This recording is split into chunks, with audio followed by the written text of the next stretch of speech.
I'm back.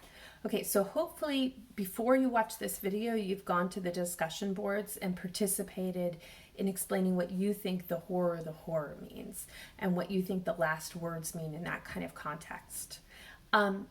So from here, really what we want to do is we want to think about what Kurtz was doing out there and how that might help us understand what's happened before Marlowe was actually available and on the scene to describe it. And we have to recreate it, and it takes Marlowe a little while to figure it out. Part of his information comes from the Harlequin, and part of it, who's the young Russian guy who's out there who's been kind of serving Kurtz in a way, and part of that information comes from our close reading of the text. So if we start back on page 51, that might be helpful. And I'll read the specific lines. Okay, so the richest description comes from the Harlequin and starts with a paragraph that begins, "On the contrary." Okay, and if you read through this paragraph pretty clearly, you can get a sense of some of what's happened. And a lot of it was foreshadowed by an initial comment on the exterior design of Kurtz's home, namely the fact that it seemed to have a really elaborate fence around it.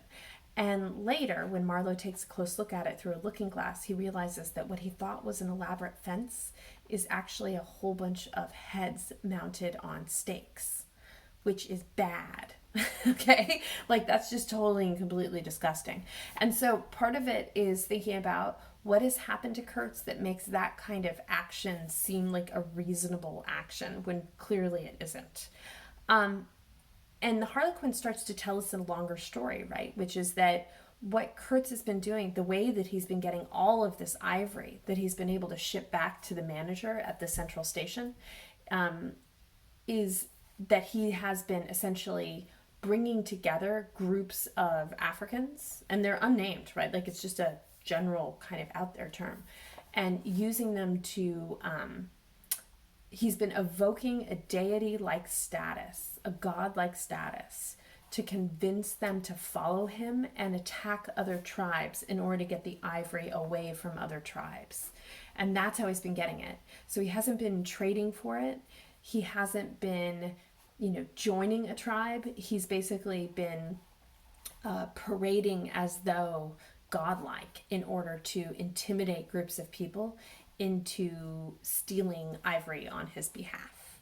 Okay, so this is wrong in a bunch of different ways. First of all, like he's breaking a serious rule against pretending to be divine when you're not actually divine, which is not going to put him in great course for salvation at the point of his death, if he is still a Christian at this point.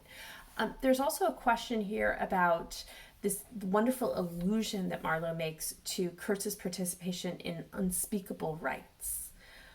The unspeakable rites we get glimmers of in a couple different places, but that's really concerning because when we talk about unspeakable rites in the Western canon, that generally either means orgies or it means cannibalism. It ain't going to be anything good.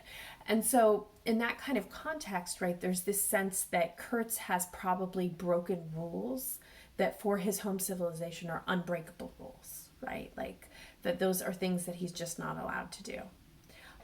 And more than this, it seems that the way that Kurtz has been dealing with people from the surrounding tribes is that he has essentially taken on a role in their community rather than coming as an ambassador from his home community. Okay, and this is a really big deal because it suggests the extent to which civilization, such as the term gets used, right, is much more fragile than Kurtz had ever really previously suggested it might be. And then, of course, there's the additional problem, which is that Kurtz had, from all of those early quotes we have from him, been somebody who really believed that he could be a helper. And whatever he's doing, it's not helping anybody. It's just weird and wrong by pretty much any moral system that has ever existed. So there's a question of whether there might be shame that comes with that as well. So Kurtz has committed a series of incredible wrongs within a world in which wrongs were widely created. At times he seems to forget what he's done, and at sometimes he seems to remember. So when we get that death scene, right, with all of the passing expressions that Marlowe describes, it's almost like each of those expressions is seeing his own life flash before his eyes, bit by bit, and he's recreating that whole experience. So there's a lot more to say about this, and I hope we continue up there on the discussion board, along with a conversation about the heart of darkness and what exactly darkness means, because I think that there's a connection between the notion of darkness and the horror.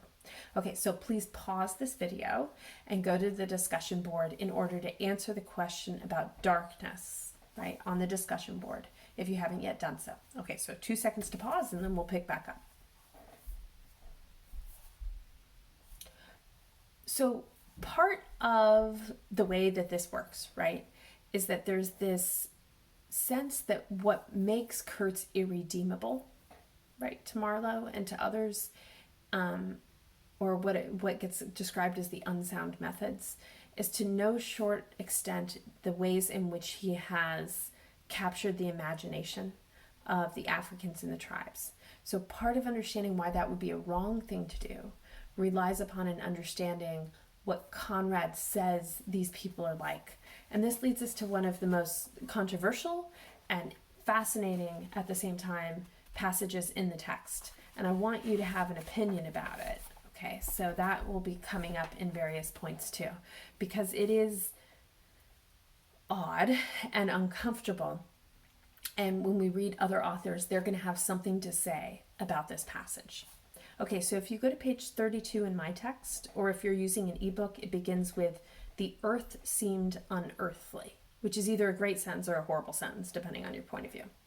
Okay, "We are accustomed to look upon the shackled form of a monster, but there you could look at a thing monstrous and free. It was unearthly, and the men were, no, they were not inhuman." And here, what men is Marlowe talking about? He's talking about the Africans. This comes in the context of him watching dances that the Africans are having. Well, that was the worst of it, this suspicion of their not being inhuman. It would come slowly to one. They howled and leapt and spun and made horrid faces. But what thrilled you was just the thought of their humanity, like yours. The thought of your remote kinship with this wild and passionate uproar. Ugly? Yes, it was ugly enough. But if you were man enough to admit to yourself that there was in you just the faintest trace of a response to the terrible frankness of that noise, a dim suspicion of there being meaning in it, which you so remote from the night of the first ages, could comprehend. In other words, a fear that maybe white people could actually understand and relate to these expressions. That was the most terrifying thing that Marlowe could possibly imagine, right? The ability to empathize, to understand, and to relate, right? So that kinship quote is tricky. And one thing I want you to do, partially because it's going to become important later, is I want you to carefully trace the way that Africans are depicted when they're depicted throughout this entire text. What both the defenders and the critics of Heart of Darkness point out is the extent to which Africa is essentially a backdrop, right, for the story of Kurtz. And we want to make sure that we actually explore that and play with it. And I want to bring your attention to it instead of just brushing it under the table. But that's something that we're going to do over the course of several classes, because it's key to understanding this work and the works that are going to follow.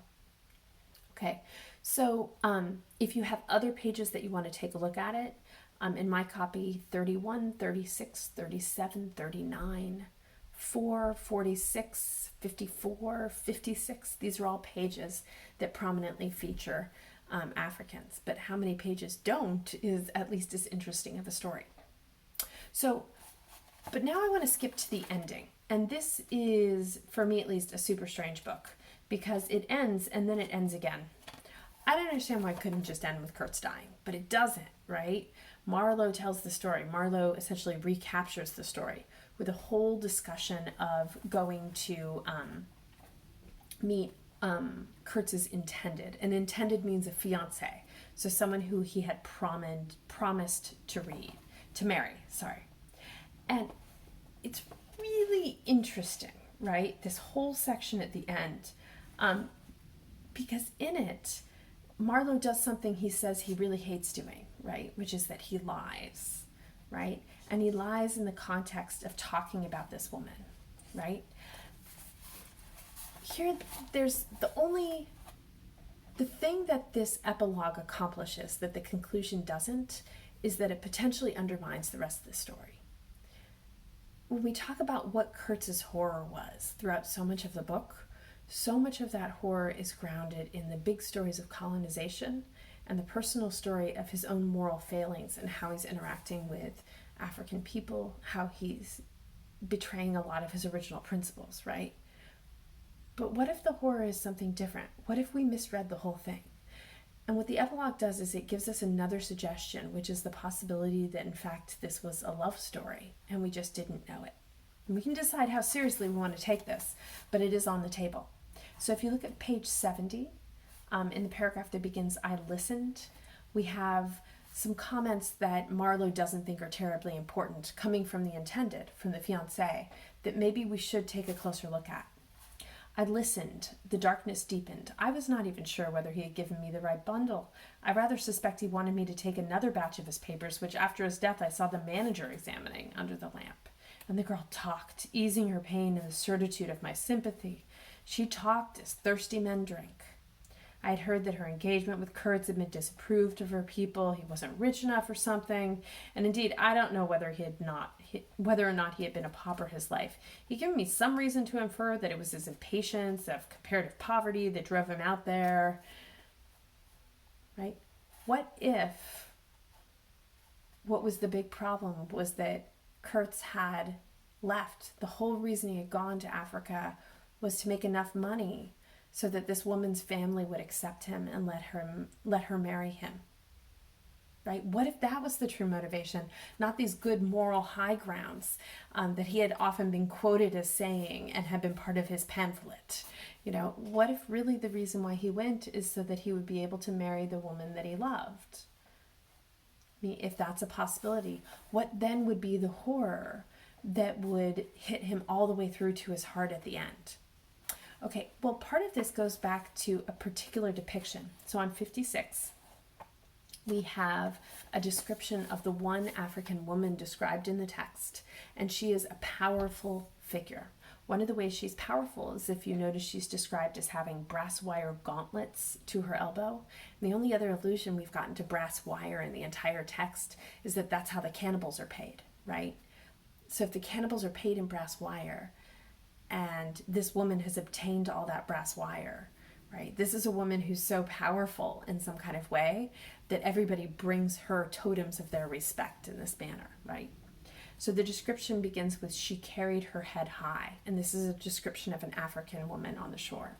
"She carried her head high. Her hair was done in the shape of a helmet." I mean, she's like Athena, basically. "She had brass leggings to the knee, brass wire gauntlets to the elbow, a crimson spot on her tawny cheek, innumerable necklaces of glass beads on her, bizarre things, charms, gifts of witchmen that hung about her, glittering and trembling at every step," right? And through the whole thing, right, even as there is, this kind of sense of chaos and potential explosion, what gets said about her is that she's something ominous and stately in her deliberate progress, because she is savage and superb, wild-eyed and magnificent.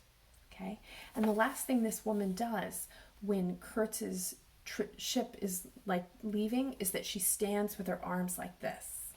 And one of the things that Conrad does is that's the exact same position he ascribes to the intended in the epilogue of the book. So one possibility that gets raised only in the very last pages is that we've misread the whole story, and in fact it's exclusively a domestic story for Kurtz, and that he was in love with a woman and then he cheated on her with this other woman, right, in Africa. And that what he realized at the moment of his death, right, was that he had torn his soul in two, that he had divided loyalties at that final moment. And that would be a very 1899 sort of ending to the story. So really what we have is we have a story that can be read in a whole bunch of different ways depending on the context. But at the same time, it clearly informs our understanding of how people are using culture as a way to process what colonization means, right? One of the interesting things about Conrad, and the reason why I always assign it, is that this is an anti-colonization novel. It doesn't have anything nice to say about colonization through the whole thing, but it makes those arguments in terms that are not modern to us, right? The grounds in which Marlowe disputes colonization to us read as often very peculiar. And that sense of reading it and realizing how peculiar it is really helpful, because all of a sudden we start to put question marks in our mind as readers, if they weren't there already, right? About what it means to be civilized or savage, and what it means to have a birthright to any of those situations. And so it really sets us up nicely that we should be in a really uncomfortable position by the end of this novel. Okay, if you have additional questions or concerns, please, I'll set up an open area on the discussion board, and I'd love to talk about those. The discussion about African characters and how Conrad depicts them is going to continue forward in the class. Like, that's a theme we're going to pick up. But if you're having some early ideas about that, I'd love to hear those. Because the thing about colonization is that it's never just about colonizing land, right? It's never about just the stuff. Ultimately, it involves people. And that's really what we're getting at with the whole discussion of colonization and coercion and culture. Okay, thanks, and I'll talk to you soon.